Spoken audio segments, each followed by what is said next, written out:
Bonjour Elisabeth Noir. Bonjour Lionel. Votre invitée ce matin, Virginie Ruffnac, secrétaire générale du Rassemblement, est élue à la province sud et au Congrès. Virginie Ruffnac, bonjour. Bonjour. Et merci d'avoir accepté notre invitation. Vous aviez déjà eu un poste d'élu, de toute façon, c'est un retour aux assemblées ? J'étais élue municipale, mais je n'ai jamais élu territorial et c'est une grande fierté et un grand honneur. Alors 48 heures après ces provinciales du 12 mai, quel est votre état d'esprit aujourd'hui ? Est-ce que, c'est la question que tout le monde se pose, personne n'attendait vraiment une victoire aussi large avec 20 sièges à l'Assemblée de la province sud pour l'avenir en confiance ? Et vous y attendiez ou c'était une surprise ? Vous savez, moi je suis plutôt toujours de nature à sous-estimer ce que l'on peut faire et donc je suis toujours plutôt d'une nature relativement méfiante, mais... Cette union, elle a pris naissance le 4 novembre 2018. A été le déclencheur de cette union. Et nous avons effectivement réalisé qu'il n'y avait pas d'autre chemin si nous voulions redresser la Nouvelle-Calédonie et redonner confiance aux Calédoniens.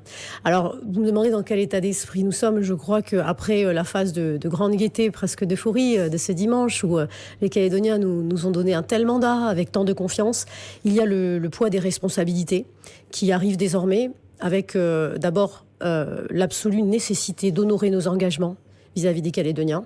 Nous ne sommes pas là pour trahir et pour renier ce que nous avons dit. Nous sommes là pour mettre en place le mandat et le projet sur lequel ils nous ont fait confiance. Et puis la Calédonie est dans une situation très difficile.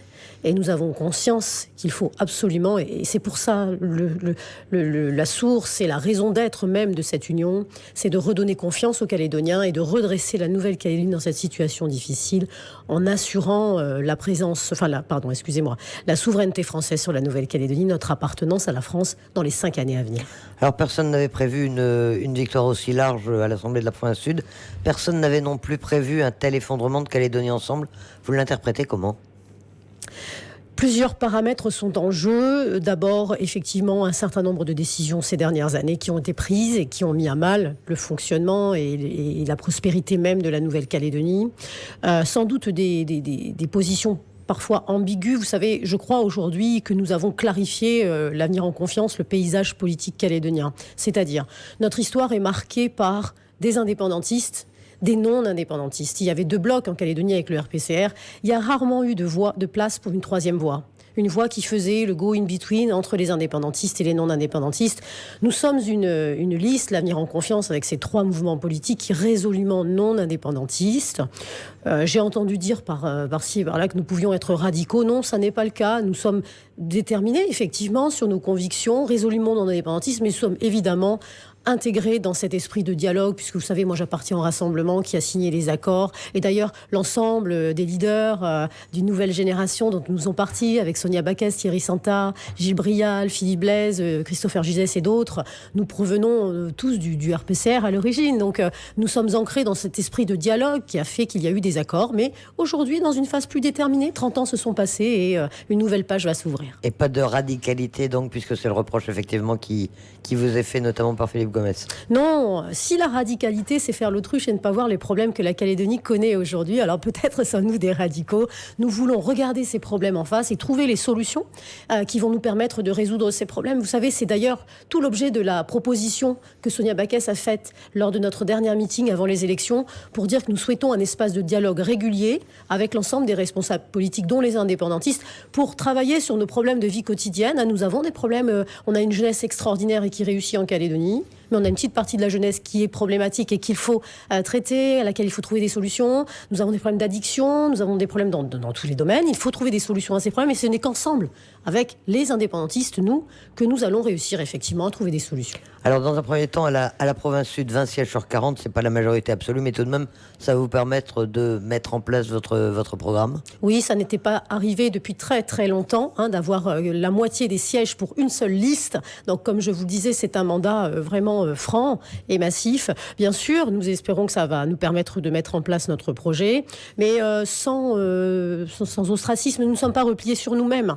C'est-à-dire que nous l'avons dit dès la fin de l'élection, dès les résultats proclamés, et même avant, notre responsabilité, ce que le mandat que nous ont confié les électeurs aujourd'hui, c'est de rassembler la famille non indépendantiste, bien sûr, et puis c'est de redresser, au cœur de nos préoccupations, c'est la Nouvelle-Calédonie. Il nous faut trouver tous les moyens pour la redresser, pour redonner confiance aux acteurs, faire en sorte que les Calédoniens se sentent bien. Vous savez, je vais prendre un exemple concret. Les communes ont été traité d'une telle façon ces dernières années. Selon que vous étiez amis ou pas, avec le pouvoir en place, vous aviez ou n'aviez pas, vous le savez très bien, RRB, vous avez vécu la même chose. Donc, à un moment donné, on ne peut plus gouverner la Calédonie comme ça. Nous voulons apaiser et assainir la situation avec des relations véritablement apaisées avec l'ensemble des acteurs. Les communes, aujourd'hui, c'est la vie des Calédoniens. Il faut qu'elles puissent fonctionner, de même que les médias. Voilà, c'est ça notre état d'esprit. Nous sommes une nouvelle génération. Nous n'avons pas d'arriéré vis-à-vis de quiconque. Nous voulons que la Calédonie soit au cœur de nos préoccupations. Alors, à la province sud, Sonia Backes se disait hier qu'elle serait candidate à la présidence de la province, ça surprend personne.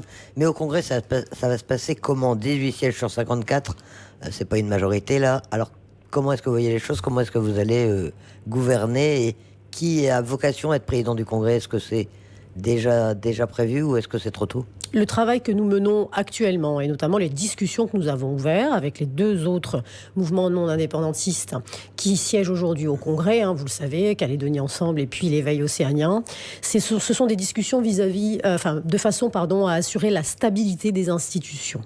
Donc nous sommes en discussion aujourd'hui pour trouver les équilibres nécessaires à une stabilité des institutions parce que, vous savez, je vous disais que la situation était grave, la relance économique, il va falloir la faire tout de suite.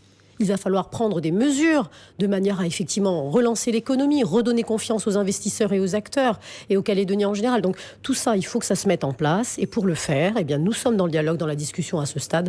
Avant le vendredi 24, vous savez, la mise en place du Congrès est un peu différée par rapport à la mise en place de l'Assemblée de province. Mais l'objectif pour vous, c'est de diriger toutes les collectivités ou est-ce que vous allez laisser de la place aux élus des autres groupes ? Notre objectif... On pense notamment effectivement à Calédonie Ensemble et à l'Éveil océanien, c'est-à-dire aux non-indépendantistes. Notre objectif, comme je vous le disais, c'est de gouverner la Nouvelle-Calédonie dans la sérénité, de redonner confiance. Nous mettrons en place toutes les possibilités pour cela. Et donc, évidemment, nous ne souhaitons pas de toute façon en Calédonie. Vous savez, au Congrès, personne n'a de majorité. Donc, vous ne pouvez de toute façon pas gouverner seul. Ça veut dire que vous devez travailler avec les uns et les autres. Ça a été ce que nous avons toujours fait, avec la différence qu'aujourd'hui, nous serons dans la majorité, et notamment la province sud, et ce qui est un changement de logiciel pour nous, puisque nous avons toujours été repoussés dans l'opposition. Et ceux qui étaient à l'époque à la majorité ne nous écoutaient pas spécialement, mais nous n'allons pas fonctionner comme ça. Ça n'est pas notre état d'esprit. Nous pensons qu'il faut toutes les compétences et les énergies en Nouvelle-Calédonie pour faire avancer les choses, sauf que, effectivement, on nous a donné un mandat sur un projet, et donc nous ferons en sorte de mettre en œuvre ce projet. Ah oui, vous avez promis un choc de confiance pendant la campagne. Ça va se traduire comment et à partir de quand ? Écoutez, vous voyez, par exemple, il y a une chose qui est importante pour nous, c'est le fait d'avoir au niveau du gouvernement un secteur relance économique qui n'existe pas aujourd'hui. Ça a été fait en Polynésie. La Polynésie a redressé son économie ces dernières années. Il faut absolument que nous concentrions nos efforts là-dessus. Mais il y a plein d'autres choses que nous voulons faire dans tous les domaines. Nous en parlerons peut-être, mais vous voyez, par exemple, il était question... lorsque l'Éveil océanien a émergé avec 4 élus à la province sud et 3 au Congrès, beaucoup se sont posé la question de savoir qu'est-ce qui faisait émerger un parti communautaire, on va dire. Et vous l'interprétez comment ? On a défendu, nous, dans notre programme, le fait qu'aujourd'hui, il fallait passer à tous les Calédoniens au centre du dispositif. On a l'impression qu'on ne peut pas construire une société calédonienne unie quand vous avez toujours une communauté qui est placée au-dessus des autres, sur un piédestal par rapport aux autres. Il faut que... Nous avons des Calédoniens de différentes origines. Il y a beaucoup de métissage en Calédonie. Cette richesse de notre société, ça en fait sa force. Et donc, peut-être que la communauté wallisienne, ces dernières années, s'est sentie effectivement mise en marge et qu'elle est allée chercher elle-même une légitimité qu'elle demandait de recevoir par le fonctionnement que nous avons mis en place. Dans notre programme, il y a, vous savez, par exemple, on a une heure de culture obligatoire à l'école. Nous souhaitons, c'est uniquement de la culture kanak aujourd'hui, nous souhaitons qu'il y ait cette heure obligatoire se transforme en enseignement des cultures de la Nouvelle-Calédonie. Tous les jeunes Calédoniens doivent se sentir reconnus dans leur identité au sein d'une société qui a beaucoup de valeurs et de potentiel. Alors dans votre programme, en tout cas dans vos propositions de campagne, il y avait également la proposition d'organiser au plus tôt le 2e référendum. Est-ce que c'est toujours d'actualité ou est-ce que c'était seulement un élément de campagne ? Ah non, d'ailleurs nous n'avons aucun élément dans notre projet qui n'était qu'un élément de campagne. Nous avons été très sincères. Nous avons dit que nous allions proposer des choses que nous ferions et c'est tout à fait le cas. Nous estimons que ce 2e référendum, dès lors qu'il est souhaité par les indépendantistes à corps et à cri depuis de nombreuses années, il doit être donc mis en place. C'est la réalité. L'État, en tout cas, ne l'a pas substitué par autre chose. Et dès lors qu'il doit être mis en place, nous souhaitons qu'il le soit le plus rapidement possible pour diminuer les délais d'incertitude. Et nous avons eu l'occasion de nous exprimer là-dessus. Ces référendums suscitent de l'instabilité, génèrent de l'instabilité. Notre économie est déjà en difficulté. Le secteur nickel est compliqué, et notamment avec notre SLN qui est en danger et qui génère beaucoup d'emplois et de salaires. Donc, il faut réduire ce délai d'incertitude. Effectivement, il faut aller au plus vite. Et lorsque les institutions seront mises en place, nous allons commencer à engager des discussions. Et puis, effectivement, nous avons aujourd'hui 18 élus au Congrès qui nous permettent, effectivement, un tiers des membres du Congrès nous permettent de faire cette demande d'organisation du second référendum auprès de l'État. Qui pourrait avoir lieu dans ces cas-là dans le premier semestre 2020 plutôt que dans le deuxième. Oui, vous savez, de manière très théorique, il pourrait avoir lieu le 6 novembre 2019. Théorique, parce que c'est la deuxième année qui suit le premier. La deuxième année qui suit le premier, c'est le jour qui suit le 4 novembre 2018, donc c'est le 5 novembre 2019. Donc après, il y a des délais raisonnables, mais il est beaucoup moins compliqué à organiser que le premier. Les listes électorales ont déjà été établies. Il y a eu beaucoup de discussions pour la question. Elle ne se pose plus puisque c'est la même pour les 3 référendums. Donc tout un tas de sujets, on va dire, technico-administratifs ont été réglés. Il n'y a plus qu'à actualiser les listes et ce n'est qu'une volonté. Après, l'État a un délai pour l'organiser. Dès lors que nous le demandons, l'État a 18 mois, mais elle peut réduire considérablement ce délai de manière à l'organiser le plus vite possible. Et ce que vous indiquiez, le début d'année 2020 paraît tout à fait probable, en tout cas. Alors, l'Avenir en confiance, aujourd'hui, première force politique au lendemain de ces provinciales, mais c'est une liste d'union. Vous le rappeliez, au lendemain du référendum, il y a eu cette nécessité ou ce sentiment de nécessité de l'union. C'est le rassemblement de 3 partis. Comment ça va se passer maintenant? Est-ce que cette union de l'Avenir en confiance va se poursuivre ou est-ce que chacun des partis va vivre sa vie? Ah non, nous avons pris l'engagement devant les Calédoniens que cette union dure. Nous avons 2 référendums en épée de Damoclès au-dessus de notre tête. Nous avons tiré les enseignements du premier référendum et c'était tout l'objet de cette union que de dire que nous n'avons pas fait campagne commune pour le premier référendum. Nous souhaitons donner un deuxième élan pour le deuxième référendum qui va venir, en affichant nos couleurs, en faisant une campagne unie. Nous espérons fédérer les Calédoniens lors de ce deuxième référendum pour obtenir un score plus important pour le non à l'indépendance. Donc bien sûr que cette union a vocation à durer. Nous ne sommes pas du tout dans une culture du chef, vous l'avez bien remarqué. Nous sommes une équipe de quadras entre 40 et 50 ans, avec des plus jeunes derrière nous qui ont été d'ailleurs extrêmement dynamiques lors de cette campagne et qui nous ont fortement portés. Et donc effectivement, nous allons faire vivre nos mouvements respectifs auquel nous sommes très attachés. En ce qui me concerne, c'est le Rassemblement avec Thierry Santin.